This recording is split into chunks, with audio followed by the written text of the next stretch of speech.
Hello students, I hope you are watching our channel regularly. In our channel you will be learning academic English as well as English grammar. So I hope you will enjoy listening our lessons. So in previous lectures we had taken SSC class 10 ka unit 1 lesson 1.1, 1.2, 1.3, but today we will be doing lesson number 1.4, first unit ka fourth lesson. It is a poem actually. Name of the poem is All the World is a Stage. Okay, now All the World is a Stage. This is a poem written by William Shakespeare. I hope everybody knows, you would have heard about William Shakespeare. Okay, he was an English poet, very famous poet. Shakespeare का नाम सबने सुना होगा. He's Shakespeare. And he was a playwright also. वो novels, book, plays लिखते थे. Okay, he was a playwright also, and also he was a good actor himself also.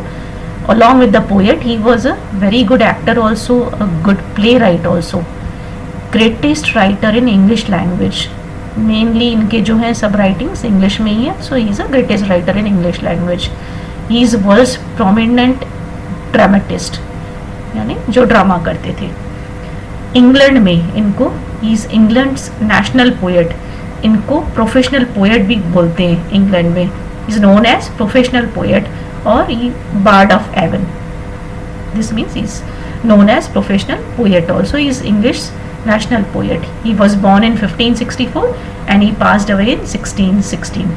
So this poem, All the World is a Stage, this is written by William Shakespeare.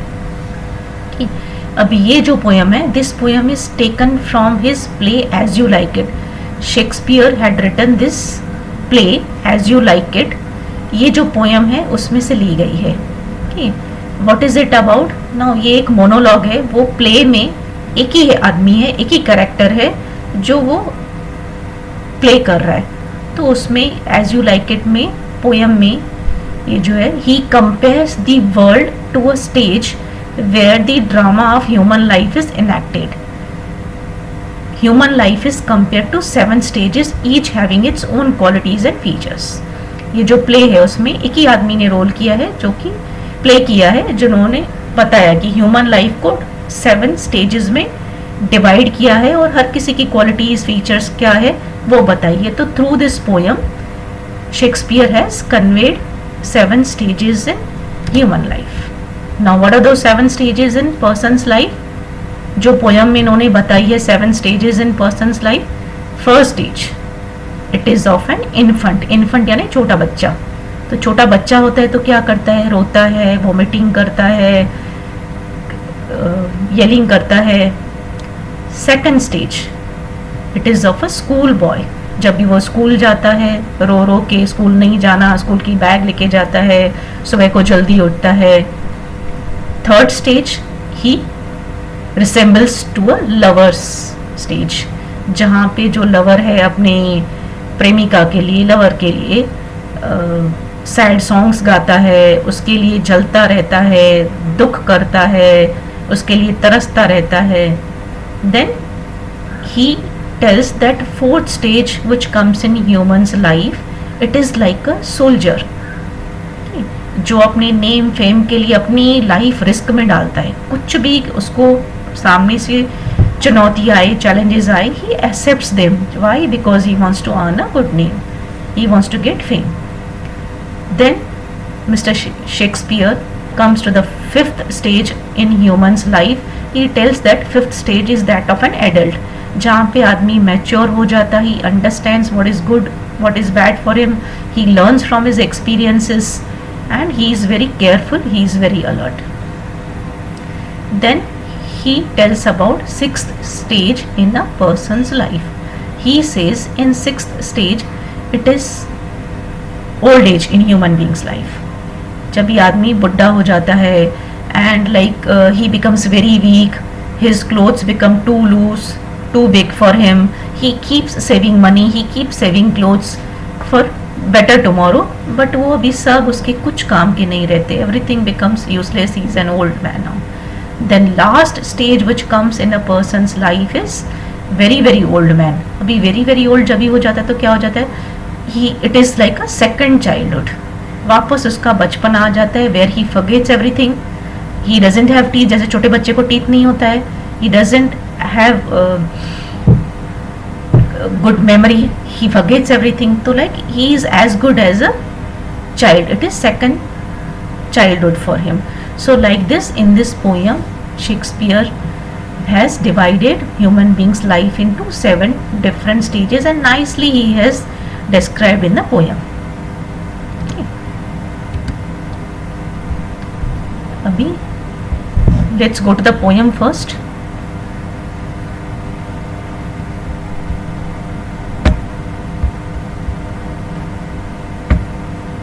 Okay. All the world is a stage. ये जो दुनिया है एक stage की जैसे है. I already told you about William Shakespeare. Okay, now let's come to the poem. All the world is a stage and all the men and women merely players. Now he says man की life जो है एक stage की जैसे है, जहाँ पे men and women are only players, act करते हैं, they are only actors. They have their exits and their entrances. जैसे कोई भी एक्टर प्ले में आता है जाता है, वैसे ही ह्यूमन बीइंग की भी जो लाइफ है वहाँ पे एंट्री आती है, यानी पर्सन इज बॉर्न, एग्जिट यानी पर्सन डाइज. तो एंट्री और एग्जिट जैसे प्ले में होता है प्लेयर्स का, वैसे ही human beings are acting as actors and they have their entries and exits, यानी they are born and they die. And one man in his time plays many parts. कि एक ही आदमी को various roles मिलते हैं, various stages मिलती है in his life. So now he says his acts being 7 ages. Now he is telling that it is divided into 7 stages. He has divided it into 7 stages, which he is nicely explaining it to us. At first, the infant mewling and puking in the nurse's arm. What do you mean by this? Infant यानी एकदम छोटा बच्चा. वो छोटा बच्चा जब भी newly born है वो क्या करता है, ही वोमिट्स, प्यूक्स यानी वोमिट्स, म्यूलिंग यानी crying weekly, throwing himself in nurses arm. जब भी छोटा बच्चा पैदा होता है तो रोता है, नर्स के हाथों में अपने आप को थ्रो करता रहता है, वोमिट करता रहता है. Then the whining school boy with his satchel. Satchel यानी स्कूल बैग.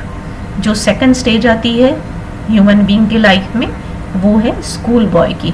अभी स्कूल बॉय क्या करता है, ही कीप्स क्रिबिंग, वाइनिंग यानी कंप्लेनिंग साइलेंटली. उसको बैग लेके जाना पड़ता है, सुबह को जल्दी उठना पड़ता है. The shining morning face creeping like snail. जल्दी जल्दी सुबह को उठना पड़ता है स्कूल जाने के लिए, और इसके लिए that is why is unwilling to go to school. So he creeps like snail. इतना धीरे धीरे स्पीड में से चलता है with school bag. Unwilling to school यानी he doesn't want to go to school, but जाना पड़ता है. Then the lover sighing like furnace with a woeful ballad. Then third stage which comes in his life is of a lover. कि lover की as में stage में क्या करता है वो, ब्रेथलेसनेस. साइंग यानी ब्रेथलेसनेस, हाफता रहता है, लाइक अ फर्नेक, कि जैसे वो जल रहा है किसी फर्नेक में, किसी मेटल को डालते हैं जैसे फर्नेक में, वैसे मेल्ट होता रहता है. Sighs line sign with a woeful ballad. Woeful ballad यानी sad song, sad poem, sad songs गाते रहता है, जलता रहता है. He keeps sign. Made to his mistress eyebrows. अपने लवर के लिए वो गाता रहता है सैड सॉन्ग्स, जलता रहता है. Then comes the fourth stage. Then a soldier full of strange oaths. Oaths यानी कसम खाना, swans and takes on and bearded like the pard. Pard इसको शॉर्ट फॉर्म में लिखा है, लेपर्ड को पार्ड. तो then comes the fourth stages that is of a soldier. अभी सोल्जर क्या करता था, देश के लिए कसम खाता रहता है, एंड लेपर्ड के जैसे उसको बियर्ड है, बाल हैं, कि वो लड़ाई के लिए हमेशा तैयार रहता है, कसम खाता रहता है. Jealous in honour sudden and quick in quarrel. जैसे जल्दी जैसे गुस्सा आ जाता है, झगड़े के लिए हमेशा तैयार रहता है, because he wants to get honour, उसको ऑनर चाहिए, उसके लिए वो कुछ भी करता है, इजीली फाइट करने के लिए भी तैयार हो जाता है, is always ready, seeking the bubble reputation, reputation यानी good image, he wants to have a good image, तो for that even in the cannon's mouth वो डेंजर को भी फेस करने के लिए तैयार हो जाता है। सोल्जर की स्टेज कैसी है कि वो oath, he takes oaths and he is like a leopard, he wants to have honor at any cost, उसके लिए किसी भी डेंजर में उसको जाना पड़े, he does that to get the reputation. And then the justice in fair round belly with good cape and lined, उसके बाद जो स्टेज आती है वो क्या होती है, जब भी आदमी को जस्टिस चाहिए, इंसाफ चाहिए और इरेगुलरली खाता रहता है, इसके लिए राउंड बेली हो जाती है, फैट्स जमा हो जाते हैं पेट में, उसके लिए वो careless, because he is careless with good capon line यानी with excess of fat from careless eating, कुछ भी खाता रहता है, इसके लिए उसका पेट बाहर आ जाता है। With eyes severe and beard of formal cut, यानी उसकी आईज हमेशा अलर्ट रहती हैं, he has beard of formal cut, यानी he wants to have a good presentation, he has very good formal, he wants to have formal look, he is very alert, aware from his experiences, full of wise saws यानी saying, उसके पास बहुत सारी कहावतें आ जाती हैं, sayings आ जाती हैं, क्योंकि वो उसको एक्सपीरियंस मिल चुका है ये एज में, तो he is full of experiences, alertness and the modern instances यानी experience से तो वो सब सीखता रहता है, and he is very careful, he is very aware, and so he plays his part. The sixth, अभी ये था फिफ्थ स्टेज, अभी सिक्स्थ सेवेंथ स्टेज अभी भी बाकी है। The sixth age shifts into the lean and slippered pantaloon. अभी sixth as में वो क्या हो जाता है कि एकदम से स्लिम हो जाता है और उसके कपड़े जो है एकदम लूज हो जाते हैं, because he has become very lean यानी बहुत पतला हो जाता है। With spectacles on nose and pouch on side, उसके फेस पे नोज पे स्पेक्टिकल्स चश्मा आ जाता है, साइड में पाउच लटकता है। इन हिज यूथफुल होज यानी क्लोज फिटिंग कवरिंग, जो उसने जमा करके रखे थे कपड़े वो अभी उसके लिए बहुत लूज हो जाते हैं, बहुत बड़े हो जाते हैं। He had saved them for better tomorrow but now they are too loose, too long for him. he has become old and he has spectacles on his nose, he has pouch in his side.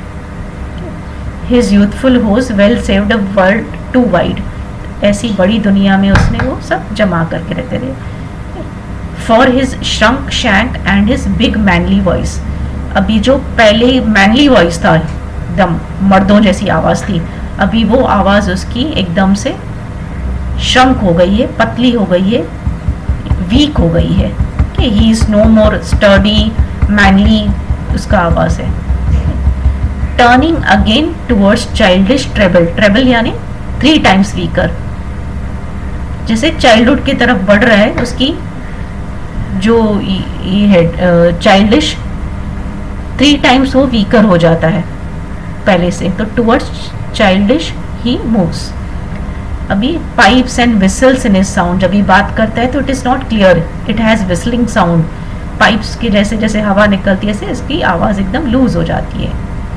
Then last scene of life, हमने पढ़ा था 7 stages हैं, तो ये था 6th stage। 7th stage जो है वो है एकदम very very old, when a person becomes very very old, that ends this strange eventful history is a second childishness and mere oblivion यानी ऐसी स्टेट जहाँ पे लोगों को कुछ पता नहीं चल रहा है हमारे आजू बाजू में क्या हो रहा है, what is happening, he is totally unaware of what is happening around। तो he is saying last 7th stage जो है when he has become very very old, तो it is like childishness, वापस वो बच्चा बन जाता है। He is unaware of what is happening around, जैसे बच्चे को कोई पता नहीं चलता आजू बाजू में क्या हो रहा है। सैंस यानी without, he becomes without teeth, sans eyes यानी विदाउट आईज, सैंड टेस्ट, को इसको टेस्ट नहीं आती, everything sounds bland, everything taste bland for him, फीका लगता है, sans everything, without any spices, without any enjoyment उसकी लाइफ बन जाती है। क्योंकि अगर दांत नहीं है, आंखें कमज़ोर हैं, टेस्ट नहीं आती है, तो आदमी को किसी चीज़ में से मज़ा नहीं आता। तो जो लास्ट स्टेज में होती है, 7th स्टेज, आदमी को किसी भी चीज़ से मज़ा नहीं आता है, because he is without teeth, without good eyes और without good taste. Now let's come to some activities which come from poems, जो स्कूल में एग्ज़ाम में पूछा जाता है। पोएम में से figure of speech, figure of speech as I told you earlier also, the way in the style of writing of certain sentences, that is called figure of speech. अगर आपको figures of speech detail में चाहिए तो मैंने उसका भी अलग से वीडियो डाला है। अभी इसमें से हमको टेक्स्ट बुक में से पूछा है कि right 2 examples of simile from poem, and I had already explained in my separate video also about these figure of speech. Once again I am telling you what is simile. First of all you have to know, जब अगर पता ही नहीं होगा तो आपको example कैसे आएगा करने को पोएम में से। सो simile is what? Direct comparison using word like और एज। दो चीज़ों का कंपैरिजन किया जाता है और एज या लाइक वर्ड यूज करके। तो you have to pick out 2 examples from the poem where direct comparison is done using word like और एज। तो I have taken these examples. Sign like a phoenix, जो lover का stage explain किया था, he sign like a phoenix। हाफ्ता है, he is breathlessness like a phoenix। phoenix क्या होता है? जिसमें लोहे को, मेटल को पिघलते हैं, जैसे अवन होता है कुकिंग के लिए, वैसे ही मेटल्स को पिघलने के लिए phoenix यूज किया जाता है। इसका टेम्परेचर बहुत ज़्यादा होता है। तो he sign like a phoenix। Bearded like a bard, bard यानी लेपर्ड का शॉर्ट फॉर्म यूज किया है, तो he has beard like a leopard, तो लाइक वर्ड यूज किया है। क्रीपिंग लाइक स्नेल, लाके क्रीप कर रहा है, चल रहा है, very very slow like a snail. तो these 3 examples I have taken from the poem which are examples of simile. So you have been asked to give examples of simile, so you will give any of the 2 examples. Onomatopoeia. Now question is asked, you have to give 2 examples of onomatopoeia. Now what is onomatopoeia? When words representing sound are used, जो sound बताते हैं, कोई भी ऐसा word, hissing sound, whistling sound, tring sound, ऐसे word जो sound को represent करते हैं. So you have to pick out a sentence in which word representing a sound is used. Do you find any examples in the poem? Yes, whistles in the sound. Now whistles is a word which represents a sound. So this is an example of onomatopoeia. Okay, sighing like a phoenix, sigh करना, breathlessness, हाफना. So this is also a word which represents sound. So these 2 examples are for onomatopoeia. Then you have to write examples of alliteration. कभी कभी क्या आता है exam में, sentence लिखा रहता है, you have to identify figure of speech. But in this text book में एक्सरसाइज जो दिया है, it has been asked like you have to give example of alliteration. So what is alliteration? You have to know when letter or sound is repeated for poetic effect. कोई भी letter, कोई भी sound repeat किया गया है. Now see this example from the poem. One man plays many parts. Now if you see, PP sound is repeated here. Okay. So this is example of alliteration. They have their entrance and exist. अगर आप यहाँ पे देखोगे तो the T sound, their T sound is repeated. या फिर ये देखोगे entrances exist, E sound is repeated. तो any one you will write, कोई साउंड रिपीट हो रहा है तो व्हेन लेटर्स और sound is repeated then figure of speech is called alliteration. Then you have to give example of metaphor. Now what is metaphor? When 2 things are compared indirectly. Indirectly क्या होता है? जब भी एज या like word use नहीं किया, as और like word use किया तो यानी डायरेक्ट कंपैरिजन, बट एज या लाइक वर्ड यूज नहीं किया but comparison is done, that is indirect comparison. So you have to give examples of metaphor from the poem. Now let's see the example. The world is a stage.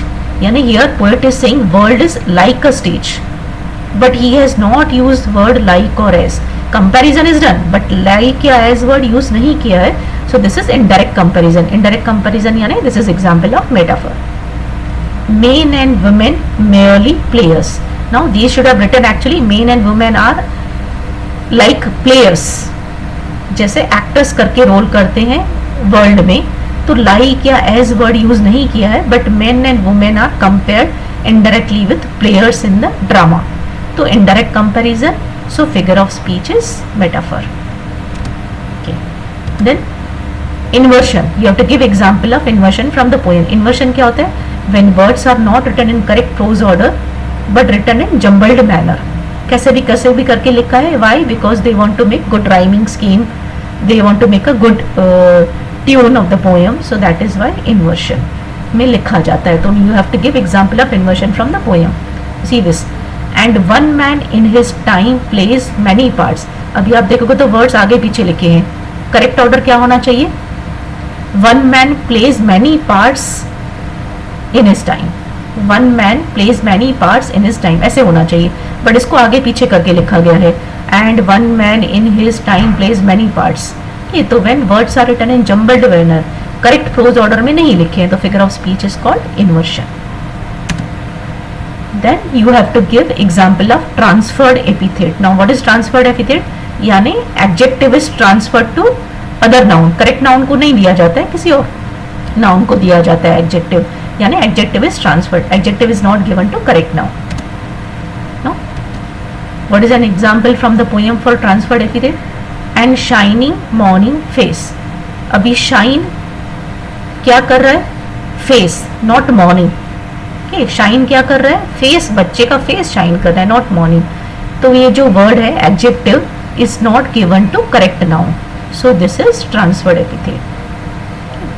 With a woeful ballad. Okay, woeful ballad क्या होता है? Poem, sad song, sad poem.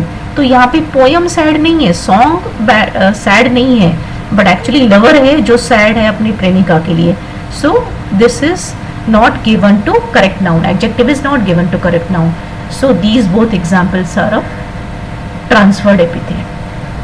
So when you appear for exam, you are asked figures of speech from the poem, so you have to be thorough with the figure of speech. Another question which is asked from the poem is you have to write critical appreciation of the poem. Critical appreciation क्या होता है? Poem को आपको points के form में, कुछ points हैं जो मैंने पहले वाली, आपने मेरा वीडियो देखा होगा 1.1 जो पोएम था, उसमें भी वेदर है हेड स्टैंड्स है, उसमें मैंने एक्सप्लेन किया था. कुछ पॉइंट्स होती हैं जो आपको कवर करनी रहती है. You have to write in a paragraph form, जैसे name of the poet, name of the poem, name of the poet, central idea of the poem, rhyming scheme of the poem, tune of the poem, special feature of the poem, your favourite line from the poem, whether you like और don't like the poem. तो ये सब points जो होती हैं आपको paragraph form में लिखनी होती है. तो in exam this question comes for 5 marks. You have to write critical appreciation of the poem. So you have to cover those 5 points. और आपको कम से कम हाफ पेज लिखना पड़ता है फुल स्केप का. अभी now see about this poem. इस poem का क्रिटिकल एप्रिसिएशन आप कैसे लिखोगे? The poem all the world is a stage. अभी ये कौन सी पोएम है? All the world is a stage. तो पहले पोएम का नहीं है. It is written by William Shakespeare. It is taken from Shakespeare's play as you like it. पहले क्या लिखा? Name of the poem, name of the poet. In this poem Shakespeare compares life to a stage. He has divided life into 7 stages, each having its own qualities and features. तो उन्होंने इसको divide किया है life को 7 stages में. तो what is the central idea of the poem? कि he is comparing the life to a stage. Drama से कंपेयर कर रहा है कि जैसे उसकी 7 स्टेजेस है, वो उसके 7 कैरेक्टर्स हैं ड्रामा के जैसे, but one man is playing different role. तो name of the poem, name of the poet, central idea of the poem लिखा. उसके बाद आपको लिखना होता है rhyming scheme. The poem is written in free verse, यानी no rhyming scheme is used. ये पोएम में कोई भी राइमिंग स्कीम यूज नहीं की है. और क्या लिखना होता है? Figure of speech. There are many figures of speech used. अभी आपने देखा, इसके पहले मैंने देखा many figure of speech are used, but you have to write only one which you can explain nicely.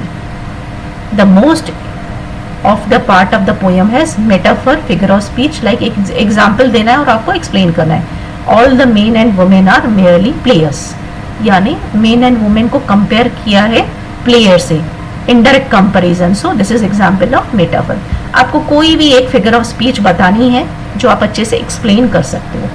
People of world are compared indirectly with stage.